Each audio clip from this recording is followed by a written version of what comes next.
you guys need to get comfortable with doing you guys' own briefing, safety briefing.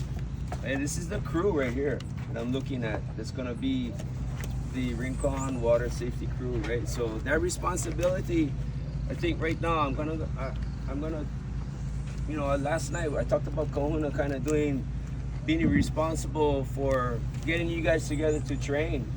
Okay, so you guys need to listen to him when he's coordinating training. He says, let's get together. You guys need to get together and train because you're gonna have to document your training with us. Yeah. All right. So Kahuna, is that okay? All right. You accept that? Yep. Okay. Master. Right. Okay. Now you guys are all what we call alakai in Hawaii, right? Alakai is leaders. That's a leader in Hawaiian. Okay. Right. So you guys are the leaders of this community that they're gonna look up to. Right. Right. So that means like when we are doing this preparation and we're here, anytime we're in the public eye together, right? We have to be practicing eye assist, managing.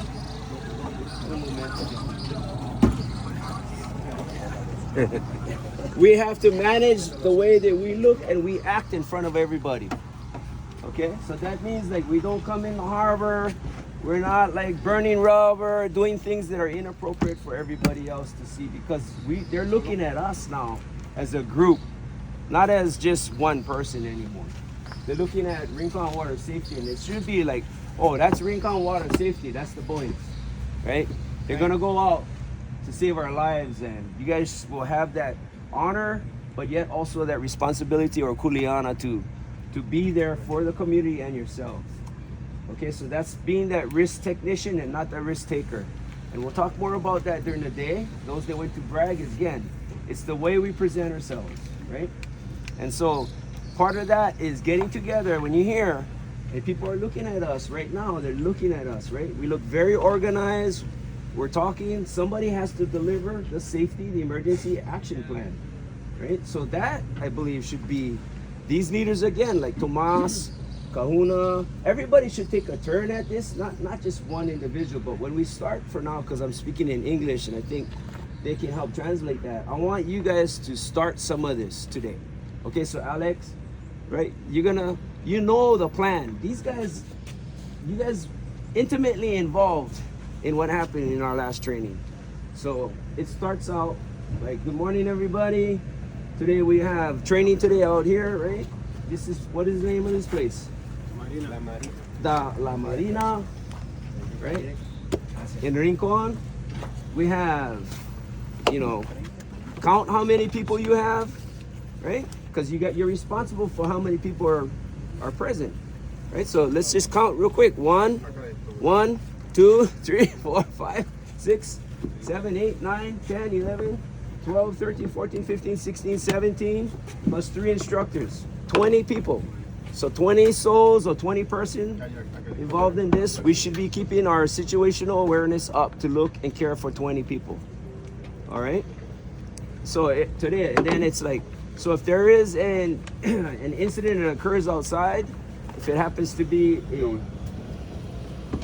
well, actually, Carson is here, so I'm gonna let Carson deliver the emergency action plan for us today. And again, that includes like listing your hazards that are present, okay? Wherever you're at, the weather conditions, your tide, and it's very important for all of us to get that information at one time.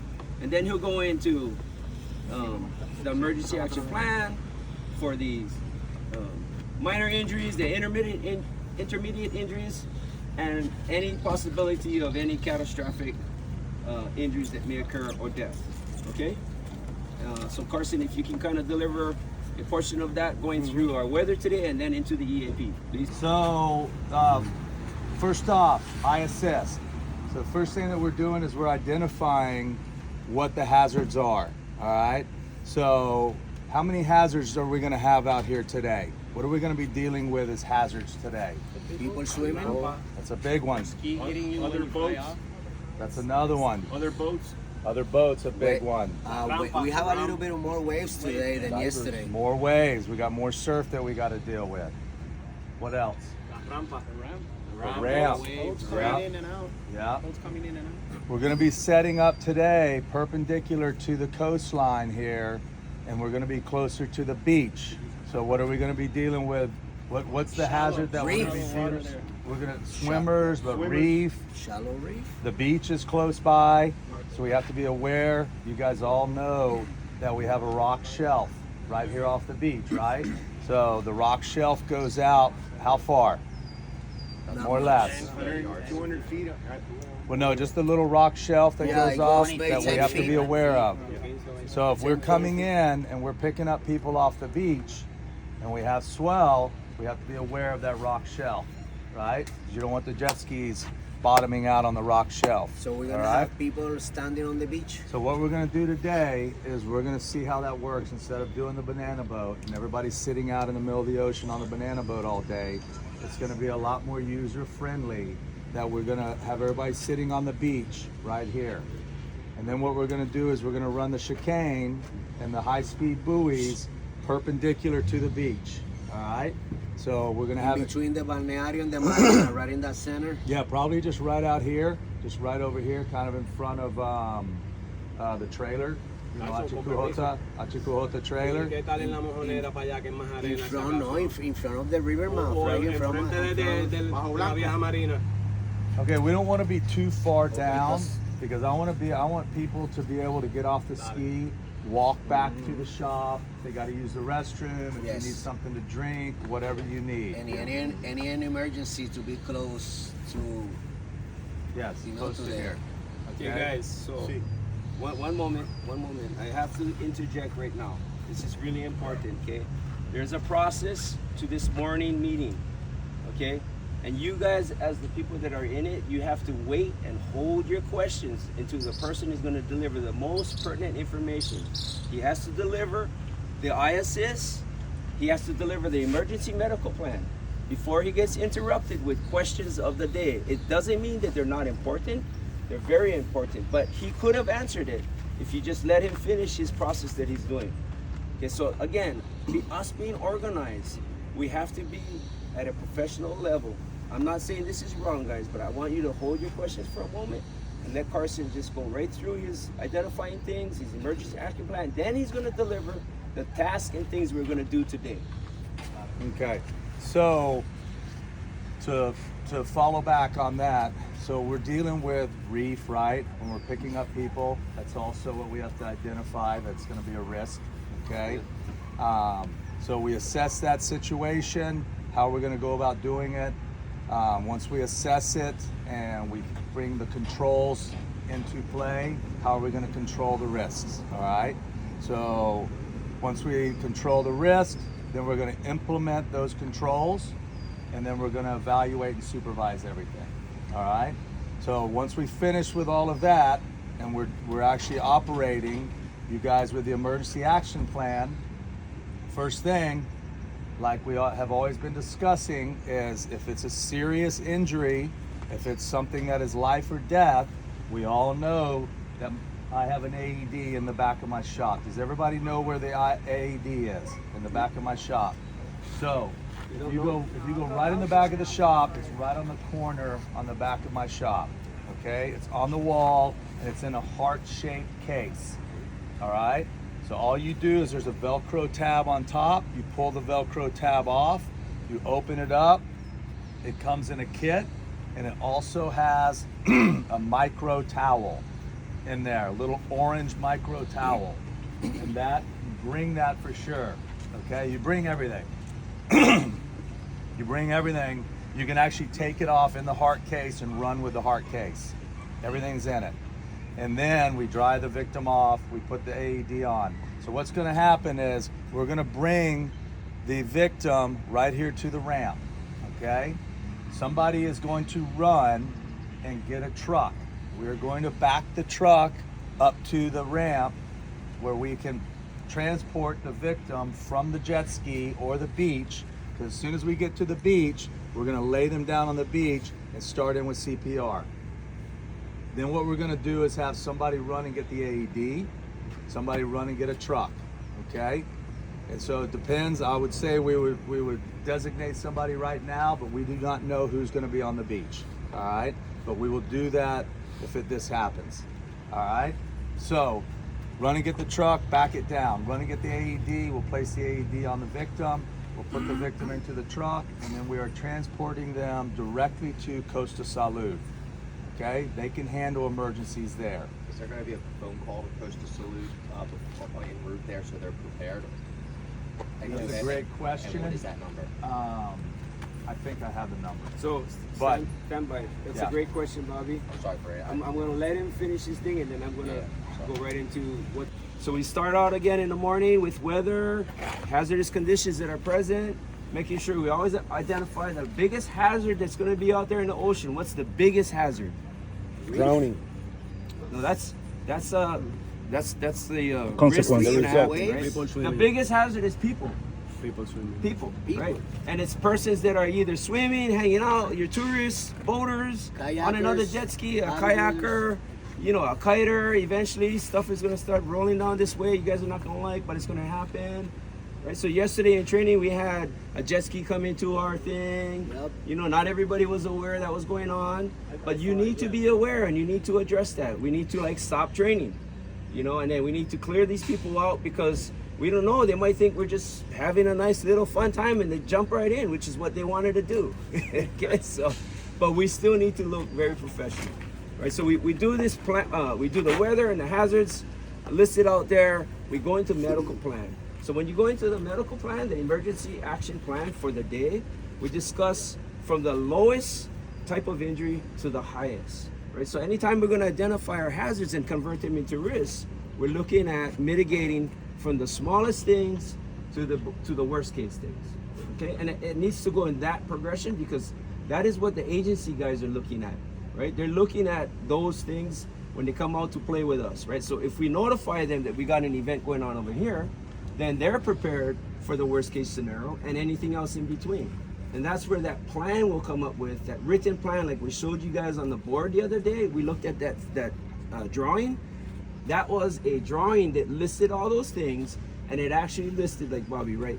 Where are you going to transport this person to if it's if it's a minor injury, we might assess and treat here, right? If it's an intermediate injury, anything like a broken bone or a sprain or some contusions and stuff, and we assess that we need higher level care, then we're going to transport to this area, right? We're going to mitigate here with maybe some ice packing and things that we can, right? If it's a bleed, we're going to tourniquet and stuff like that, and then we're going to continue on to the worst case scenario, which I'm glad he gave it, right? We got more details on the worst case scenario, and that's for us to do in training, right? Right? In this briefing, we're just going to say it because there's going to be other public people around. It's like, hey, if we have a unconscious victim and we need to enact that higher level care, this is what we're gonna do. Okay, we're gonna transport the person to the shoreline. Our evac point is the ramp. From the ramp, somebody is already calling 911, which is missing, right? The 911 process has to be enacted immediately, right? We're gonna follow through a designated person, whoever it is that day. Alex, you're gonna go get a transport vehicle, right? Kahuna, you're gonna go get the AED. Our persons that are gonna respond to any incident today, primary person, Bobby. Today I'm going to identify you. Bobby's primary today for any injuries that may occur outside, as well as moving into care, and then secondary is going to be Liz here. Okay? Secondary today is Liz. And she'll probably be on the beach, so that was, like Carson said, that'll translate to you primary on the beach. We'll identify a secondary person. Bobby, you're outside today, you're primary, right? Your secondary, we're going to choose somebody over here. Probably, where is he hiding? Ernesto. Secondary. Okay? Those two guys are our main guys for today. And you have to identify that for the day because the next time around is going to be somebody else, right? And then there's a third person, a fourth person, but they have the immediate response. Okay? And that way there's clarity right here. So when we're out there and something happens, we know already, right? All stop. We start going like that. Those two guys, they're going. They're going to drop whatever they're doing, they're moving immediately to wherever everybody's pointing. Right? I may be staying in my place and holding my students there with me, or my group of people, my surfers, or whatever is going on, right? But those two guys are responding. When they get there, they do a quick assessment. immediate assessment happens, they're now calling, right? Okay, there's your third and fourth coming in, right? Not everybody goes and creates a choke point around what's going on there, because the rest of us will also have assignments. Hey, you're gonna go get that. You're going there. Clear the way. Go clear the beach. Make way at the ramp. Boom, like the last time. Everybody does that. Okay, and then we finish out that portion, and then and then we talk about what we're gonna do for the day, right? So today I'll talk about it. We're going right back in. Stand by. We're gonna go right back in. See what I just did? You gotta be able to tell your team members, hang on a moment, please don't forget the question. I will address it. But today we're gonna do right back into what we did yesterday. The chicane and the high-speed maneuvers. Kiaka is handling the high-speed maneuvers. I'll handle chicane. Okay, in that maneuvers, remember what we did yesterday? We're gonna do those things today. Okay, stand by on your questions. We're gonna also add in today a shoreline training that's gonna go on, where Carson will be leading that with Liz over on that side. She will assist you over there. And we're gonna do some lifeguarding skills, right? So while you're waiting today, we have an opportunity to do multiple trainings, okay?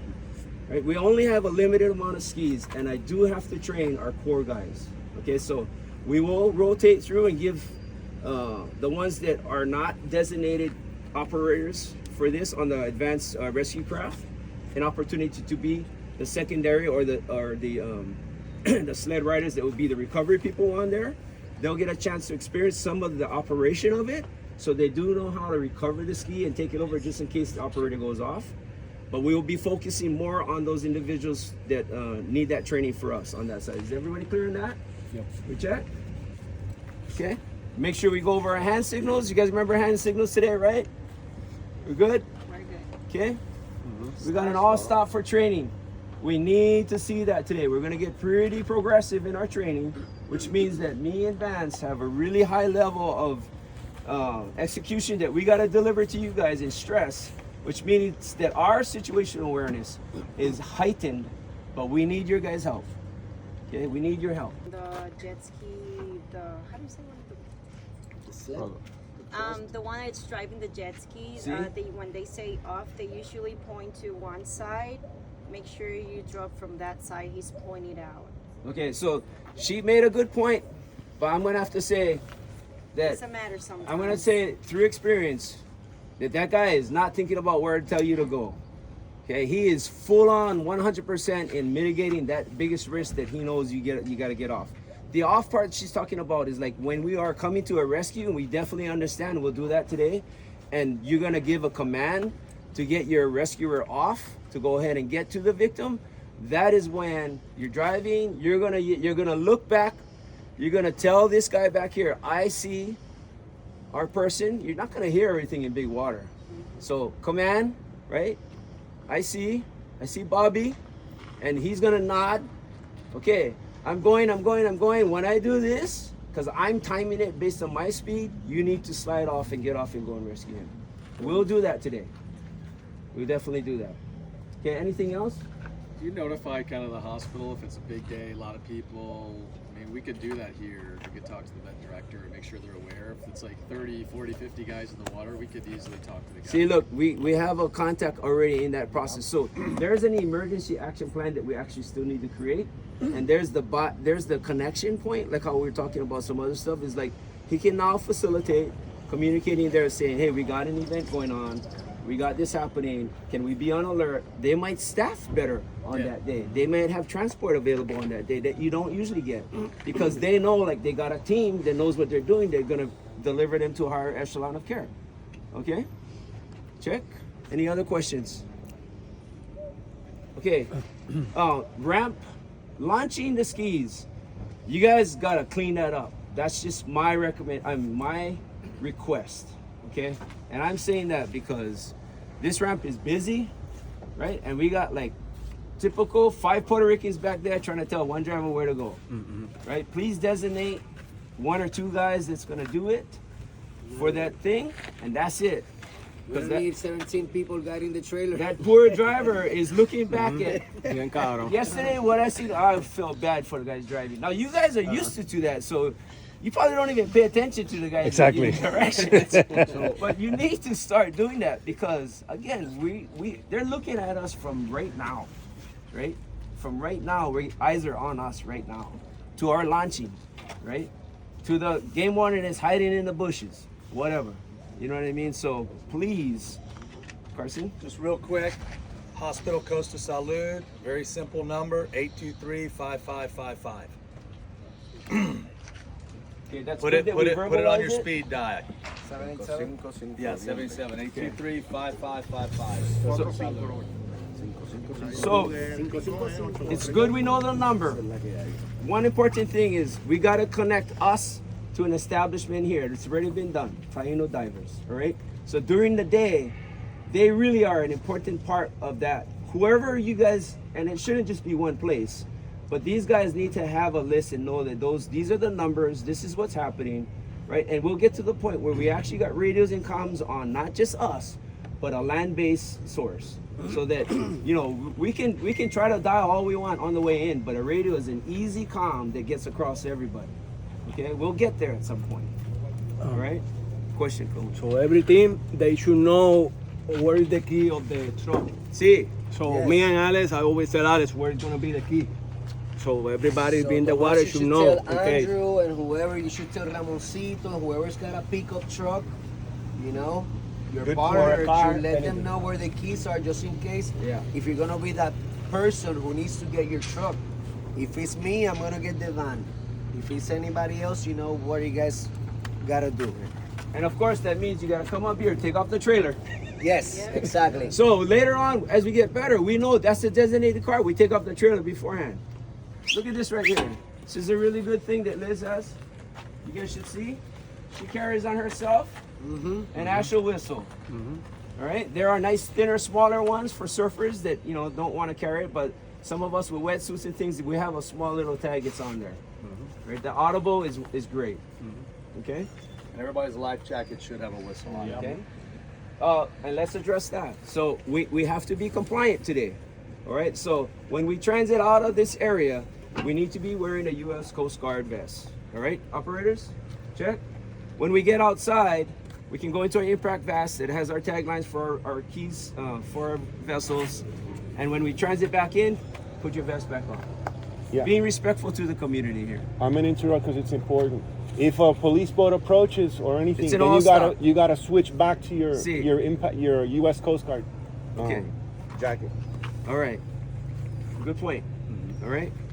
So, and the reason why is in our world, when we're doing this profession, and it's already addressed in other places in our nation, is that the life vest, the operator has to have an opportunity to doff the vest. In other words, take off the vest, because if we have to leave our vehicle and dive down and go get somebody, and we have a vest on, does that not make it more difficult for us to execute saving somebody's life?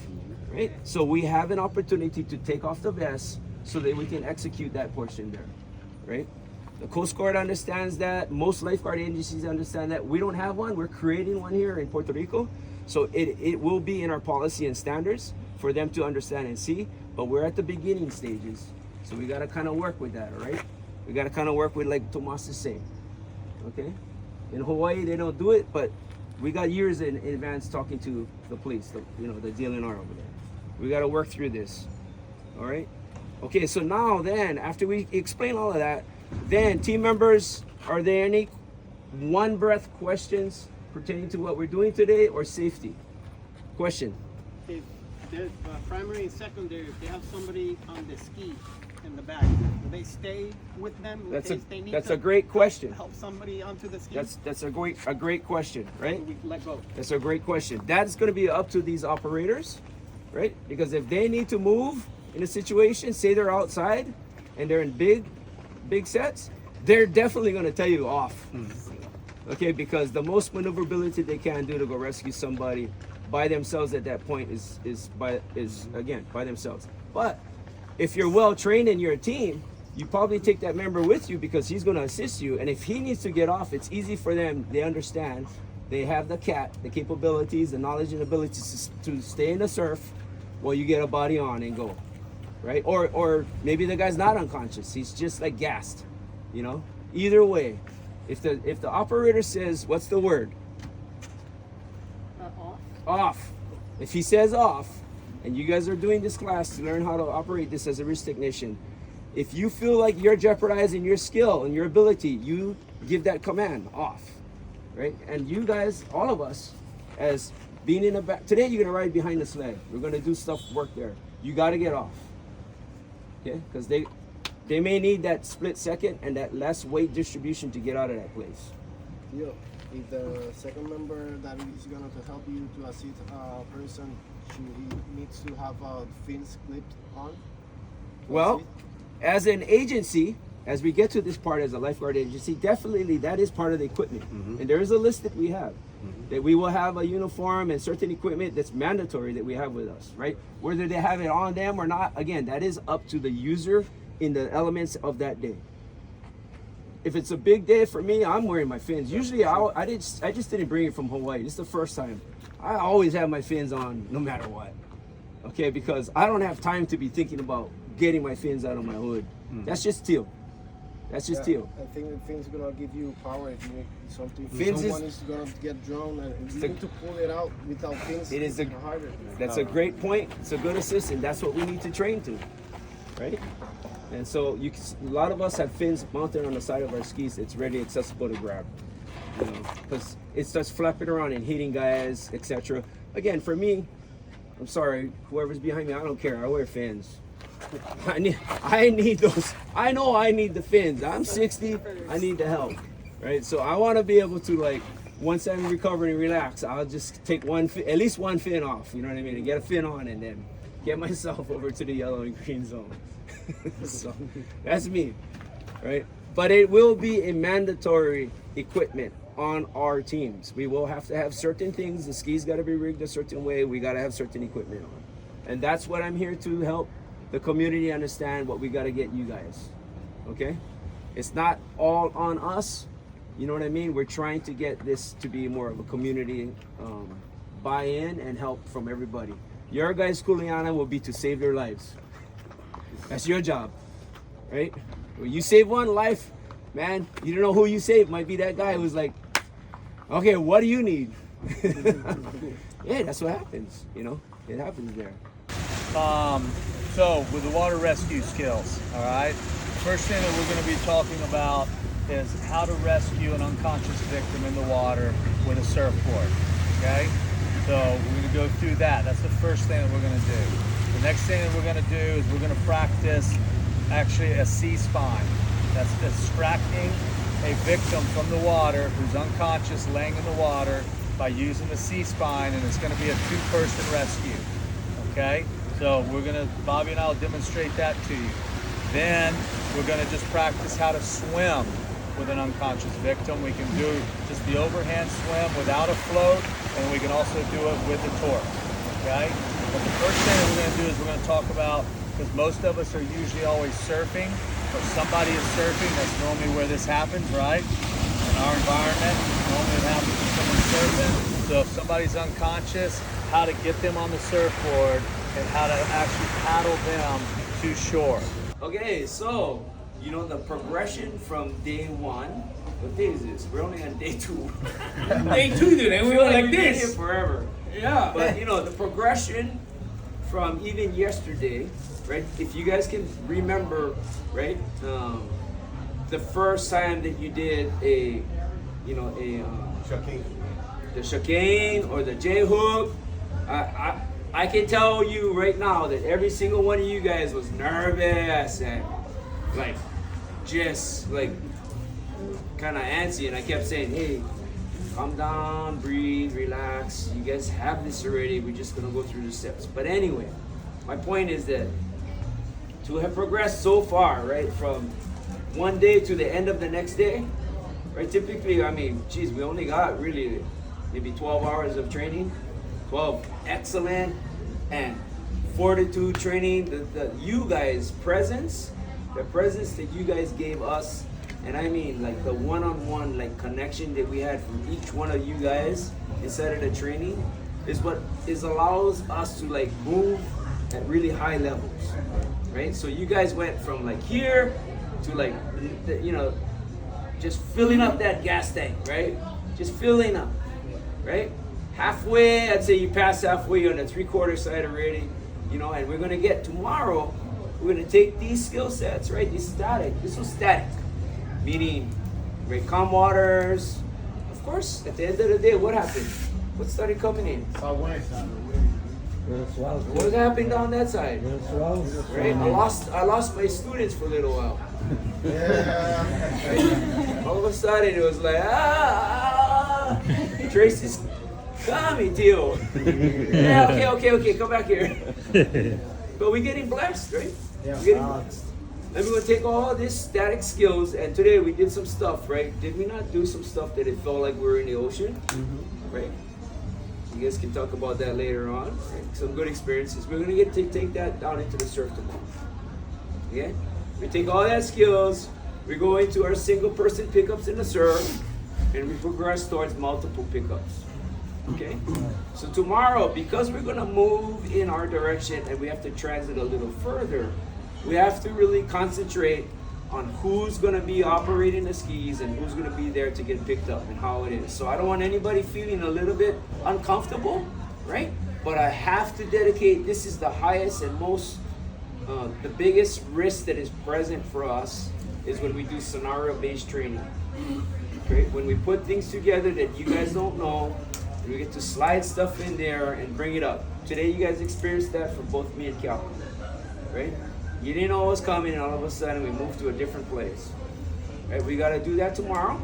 So we're going to have people that are going to be on the board only, or swimmers only, or to be rescued only. We're going to have operators dedicated to be operating, right? And when we can allow some of that other side to happen, that's why some of you guys got the training today. Because if we fall off the ski, your operators fall off the ski, guess what?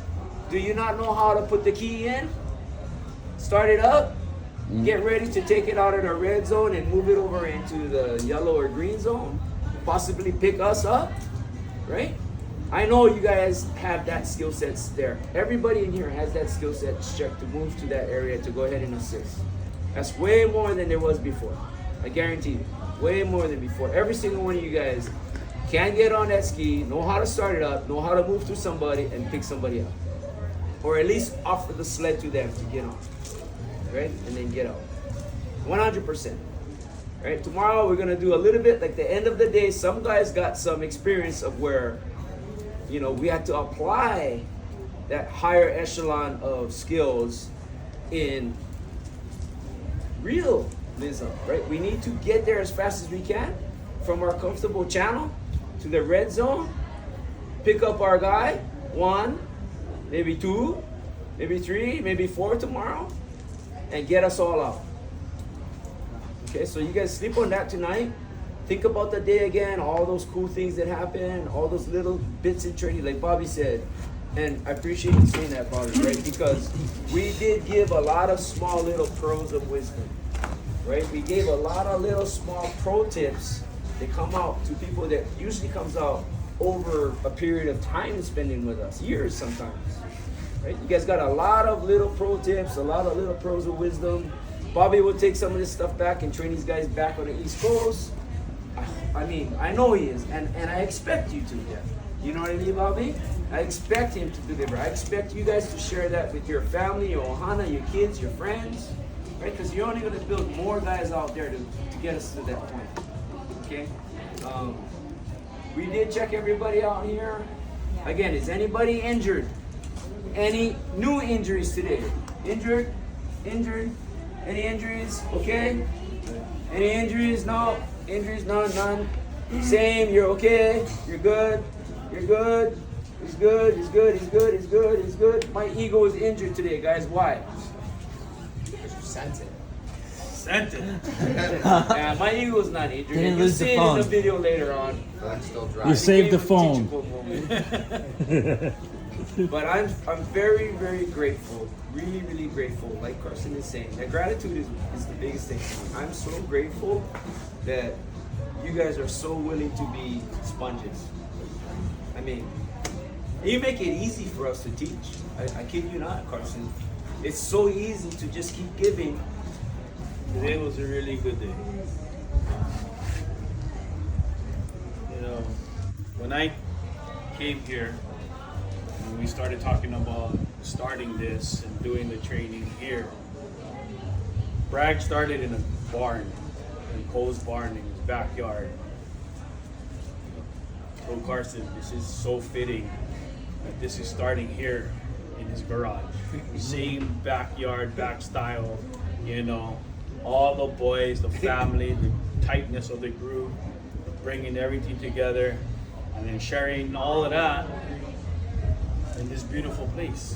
You guys telling me today, this beautiful energy coming off from over there, beautiful energy coming off from that side, this whole shoreline, you know. It's that energy that you guys bring to this space that makes it special. You guys make it special. You guys bring the energy. I can keep going all day long and tell you guys something. You guys gonna do it and you keep doing it, and then you guys gonna keep wanting more and more and more and more. If I had more sunlight, we would be out there. Yeah. And that's only because I feel the energy from you guys and all the want and the need and the learning and the, you know, the love from you guys. I don't want to stop. He's telling me. Hey, I'm like, no. You know how many times I readjusted the timeline. Yeah, right? Right? Hey Siri, add another 30 more minutes. I don't want to stop. I don't want to stop because I see the sponge. I see you guys wanting more and more. And then the eyes go like this and like, what? Do it again, yeah! And, you know, the happiness, the love, the fun. But yet everybody's being safe and learning. And then that drives me. That really drives me. That drives my passion. And I for me, thank you guys for being that way. Thank you guys for sharing this special place with me. And I just love being here. Yeah. A little something that you know, you guys enjoyed today, you really liked, or you felt like you did yesterday and how it went today, you know, and a little bit something that you want to work on, okay? And then whatever else you can say in one breath would be greatly appreciated. So we'll start right here. Bang. All right. Thank you for your knowledge to share with us, right? Yeah. That's the best thing. And for everybody, help each other, because with a partner, we are on a team, right?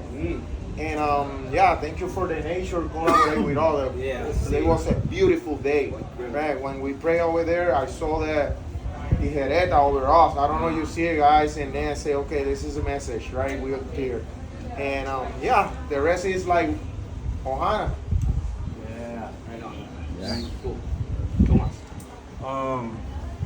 Personally, over the years, like especially here, where it's a marine reserve and everything, I like to a marine reserve. I like to drive with finesse, and then we're learning a lot of like pretty hardcore stuff, aggressive driving, and you know, the whole point is to know all of that, because like they say, it's better to be a warrior in a garden than a gardener in a war. So now we got the skills to go crazy, do what it takes to get that person out of there. But we can also control it and drive with finesse and slow it down. That's beautiful. Yeah, I think that. That's beautiful.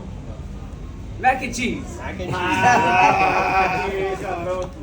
Well, today was super fun. Like Francis said, I saw that moment where the bird was circling around us when we were Frigate. Yeah. That's like, That's the Eva for us. Like, it's our bird, you know? man. And your necklace, the frigate. See. it's all connected. So they know we're here, we're practicing, and just super happy to be here with you guys. Two things I loved about today was Cajona going crazy with the ski. He was controlled. Yeah, it was controlled. Yeah. And just everyone having fun. So looking forward for tomorrow. So what I took away from today is 2 words. It's fortitude and gratitude. Fortitude is the fact that you guys, you just never quit. You know, you really don't.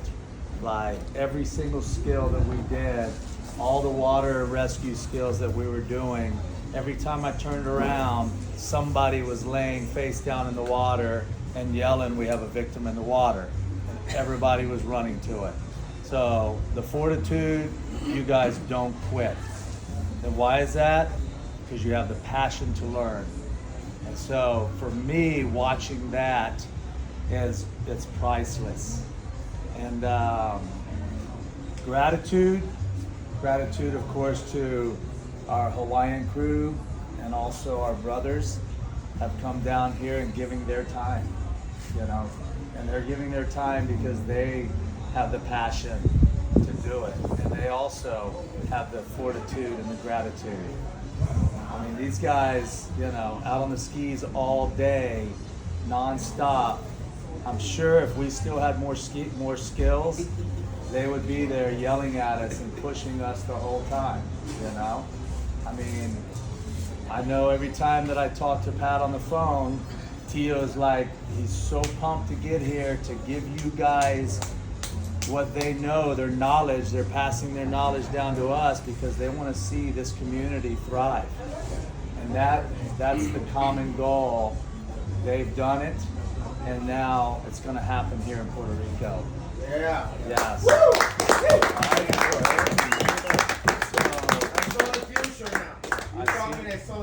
Right? Hallelujah. Yeah. So that's my gratitude. My gratitude is for our you know, the knowledge of our forefathers and being thankful to you guys. Yeah. And plant the seed.